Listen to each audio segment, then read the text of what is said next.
Terima kasih Anda masih di Anyus Malam bersama saya Camar Haenda. Pasangan Cagup-Cawagup Jakarta Pramono Rano unggul sementara pada rekapitulasi tingkat kecamatan. Pram Rano unggul di 42 kecamatan dari total 44 kecamatan yang ada di Jakarta.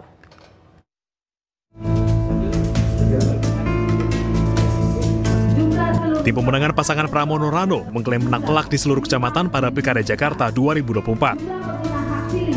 Pramono Rano memperoleh suara sebanyak 50,07% dari total jumlah suara. Dengan kata lain, pasangan Pramono Rano unggul di 42 kecamatan dari total 44 kecamatan yang ada di seluruh wilayah Jakarta. Pramdul memperoleh suara 2.183.239 suara.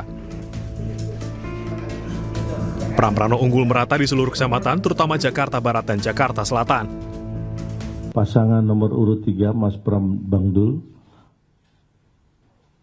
memperoleh suara, saya sebutkan ya, untuk paslon 3, 2.183.239 suara, sama dengan 5,07%. Nah, jadi 50,07 atau 5,07%. Menurut KPU Jakarta, penghitungan suara tingkat kecamatan sudah rampung 100%. Sementara rekapitulasi suara tingkat provinsi dijadwalkan pada 7 Desember mendatang. Dari Jakarta, Tim Liputan iNews melaporkan.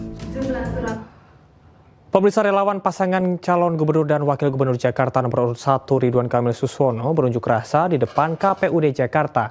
Mereka menuntut KPU Jakarta adil dalam rekapitulasi suara di Pilkada Jakarta 2024.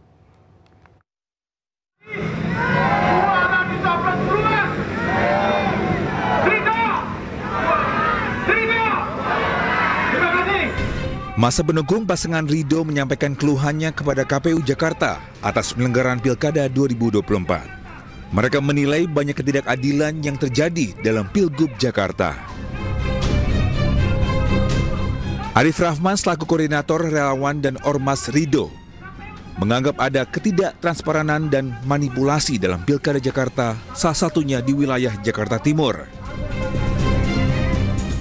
Adanya titik manipulasi ini, manipulasi dalam arti penyebaran dari C6 yang dilakukan oleh KPUD Jakarta yang menurut kami ini kurang fair dan kurang transparan. Yang mana satu, tidak melibatkan RT. Yang kedua adalah para warga Jakarta ini tidak mendapatkan C6 itu, misalnya orang yang sudah meninggal juga diberikan C6. Jadi menurut kami ini tidak fair dan tidak meratanya pembagian itu. Sementara itu, Komisioner KPUD Jakarta Astri Megatari menyatakan KPUD Jakarta masih menunggu rekomendasi dari Bawaslu terkait dugaan kecurangan yang dilaporkan tim Ridho. Untuk terkait dengan hal tersebut, memang kami terus berkoordinasi ya dengan KPU Kota Jakarta Timur, khususnya karena lokus kejadiannya kan di Jakarta Timur ya. Kemudian hal tersebut juga sudah ditangani oleh teman-teman dari Bawaslu, sehingga kami di sini menunggu hasil rekomendasi dari Bawaslu. Sebelumnya, tim relawan Ridho mengaku temukan 18 surat suara yang sudah tercoblos di TPS 028 Pinang Ranti, Makassar, Jakarta Timur. Meski KPUD Jakarta pastikan pelaku sudah dipecat, namun masa mendesak penegak hukum dan Bawaslu ungkap dugaan kecurangan di Pilkada Jakarta 2024. Dari Jakarta, Henry Aprila, Sutrisno, iNews melaporkan. Majelis Kehormatan Dewan DPR menjatuhkan sanksi ringan terhadap anggota Komisi 1 DPR RI, Julius Setiarto terkait Partai Coklat di Pilkada 2024. MKD menyebut Julius terbukti melanggar etik melalui pernyataannya yang diunggah melalui media sosial TikTok. kepada anggota MKD yang ingin menanyakan. Majelis Kehormatan Dewan MKD menggelar sidang kode etik Julius Setiarto terkait aduan dugaan pelanggaran kode etik berupa pernyataan Parcok atau Partai Coklat yang menuduh institusi Polri menggalang dukungan pada Pilkada 2024. Dalam sidang diputuskan Julius terbukti melanggar etik dan mendapat sanksi teguran tertulis. Sementara Julius sendiri mengaku tujuan dirinya menyinggung dugaan keterlibatan Partai Coklat di Pilkada serentak hanya untuk meminta klarifikasi pada Polri terkait kebenaran informasi tersebut. Partai kami itu yang ada pertanyaan saya yang menjurus saja. Tadi sudah saya sampaikan yang mulia, cara saya mencari tahu dan membuktikan dengan meminta klarifikasi. Di luar itu bukan cara. Di luar itu saya tidak melakukan karena partai kami itu yang mencari dan mengumpulkan bukti-bukti sampai saat ini. Terima kasih. Ada hasilnya yang berkekuatan hukum yang dicari oleh partai saudara. Tentang pilkada ini yang berkekuatan hukum tentu saja belum ada. Pilpres saya belum tahu. Nanti dicari tadi buktinya.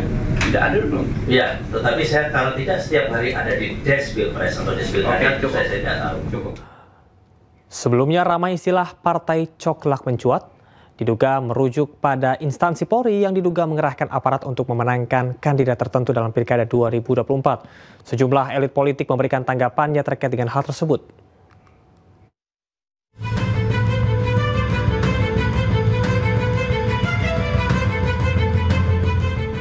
Netralitas aparat dalam kontestasi pemilihan umum kembali dipertanyakan. Istilah Partai Coklat diduga merujuk pada instansi Polri. Salah satu yang kencang menyuarakan soal istilah Partai Coklat, yakni anggota Komisi 1 DPR RI, Yoyo Krio Sudibyo.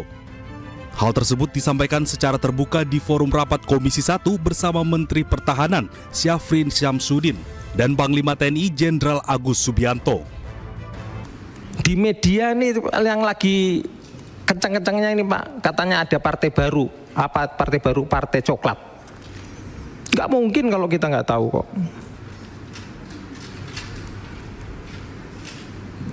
Nah, mau sampai kapan netralitas TNI ini Pak? Saya tahu Pak, netralitas TNI dalam politik itu netralitas untuk negara. Paham Pak. Tapi kalau pencetakan pimpinan-pimpinan yang melalui demokrasi ini melahirkan pimpinan yang nggak benar, mau sampai kapan? Istilah Partai Coklat juga mencuat setelah Sekjen PDIP Hasto Kristianto menyampaikan kekhawatirannya terkait dugaan pengarahan aparat untuk memenangkan kandidat tertentu dalam Pilkada 2024. Ketika kami mempersoalkan tentang fenomena Partai Coklat, fenomena bagaimana Jokowi terus digerakkan oleh ambisi-ambisi kekuasaan demi kepentingan keluarga dan pribadi, dan kemudian membuat suatu norma-norma baru sehingga kepolisian Republik Indonesia yang seharusnya mengabdi kepada merah putih, loyal kepada Presiden Prabowo Subianto, di dalam praktek banyak disalahgunakan untuk kepentingan politik praktis. Sementara Ketua 3 DPR RI Habibur Rahman membantah tudingan sejumlah pihak yang menyebut ada Partai Coklat atau pengarahan aparat kepolisian. Apa yang disampaikan oleh segelintir orang terkait Parcok dan lain sebagainya itu kami kategorikan sebagai hoax, ya. Dan ada juga anggota DPR yang menyampaikan hal tersebut. Orang tersebut bahkan sudah dilaporkan ke MKD, ya. Karena kami juga anggota MKD, ya. Orang tersebut sudah dilaporkan ke MKD. Kami ingin meminta keterangan beliau apa yang menjadi bukti.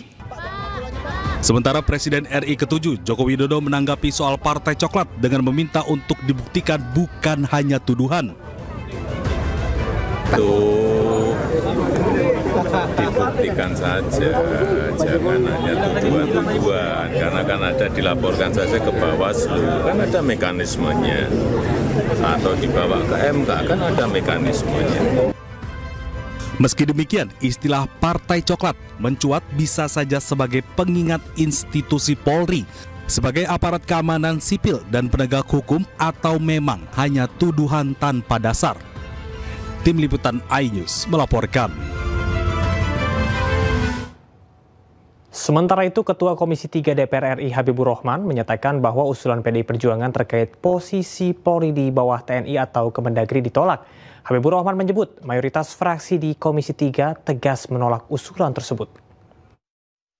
Ya, sudah mayoritas fraksi ya yang di Komisi 3 menyampaikan 7 dari 8 fraksi menyatakan tidak sepakat dengan usulan tersebut. Ya. Dalam dialog program Rakyat Bersuara iNews TV, pakar hukum tata negara Ferry Amsari menyebut bahwa ada indikasi kecurangan dan pengerahan aparat dalam Pilkada Banten yang menyebabkan jumlah suara pasangan Airin Ade berubah drastis. Sementara itu, Ketua Umum Lingkar Nusantara Hendar Sambarantoko mengatakan bahwa kekalahan Airin di Pilkada Banten terjadi karena stigma buruk keluarga Airin di mata rakyat Banten.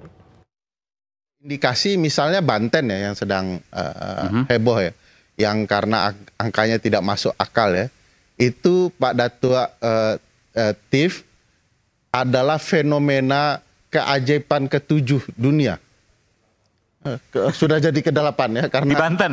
Di Banten. Kenapa? Kenapa? Karena nalar ilmiah itu dilanggar semua.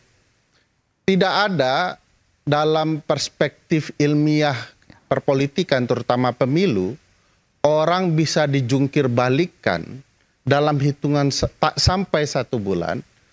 Catatan saya dengan teman-teman untuk kasus Banten adalah ini sederhana penjelasan dimulai. Nanti rahasia-rahasianya nanti kita akan launching juga. Oh, ini belum di launching nih ya? Yang bagian Banten ini yang... Ini pertama kali Rakyat Bersuara nih? Karena hari H ya. Oke. Karena hari H. Bawaslu Provinsi Banten mengeluarkan indeks kerawanan pilkada mereka sendiri. Oh, itu luar biasa catatannya, TPS mana yang bermasalah, TPS mana yang perlu diperhatikan karena ada teman-teman disabilitas, ada potensi bentrok antara pendukung dan segala macam. Jumlahnya itu mungkin sekitar 12.000 lebih TPS ya. Tapi Polda Banten mengeluarkan indeks kerawanan pilkadanya sendiri. Padahal dalam perspektif kepemiluan kita ketahui bahwa penyelenggara lah yang menentukan itu, nanti polisi lah yang mengamankan. Tapi ini polisi mengeluarkan sendiri. Apa artinya Anda membaca ini? Dugaan kami, ini dugaan. Ya. Dugaan kami, ini titik-titiknya sudah ditentukan untuk dikerahkan aparat agar aparat bisa terlibat dalam kecurangan. Ada 138 TPS yang diduga rawan dan sangat rawan oleh Polda Banten. Nah, berapa banyak jumlah aparat yang dikerahkan selama proses hari H, mendekati hari H? Hampir sekitar 22.000 aparat yang terdiri dari 4.000 kepolisian, 1.500 TNI, 21.000 Linmas, 120 Brimob. Data detailnya nanti kami bicarakan. Contoh seperti di Banten. Ya. Di Banten itu ya, kalau kita lihat secara psikologisnya bahwa dinasti yang berkuasa di sana sudah 20 tahun lebih. Ya. Masyarakat di sana dari artinya 20 tahun yang lalu ini berkembang. Anda tahu ada di sana daerah urban dan juga daerah modern, BSD dan lain sebagainya sampai ke pelosok-pelosok. Ya kan?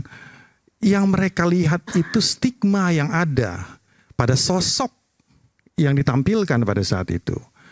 Ketika orang melihat seorang Airin, yang dilihat bukan cuma Airinnya, tapi yang dilihat adalah suaminya itu Bagus Wawan.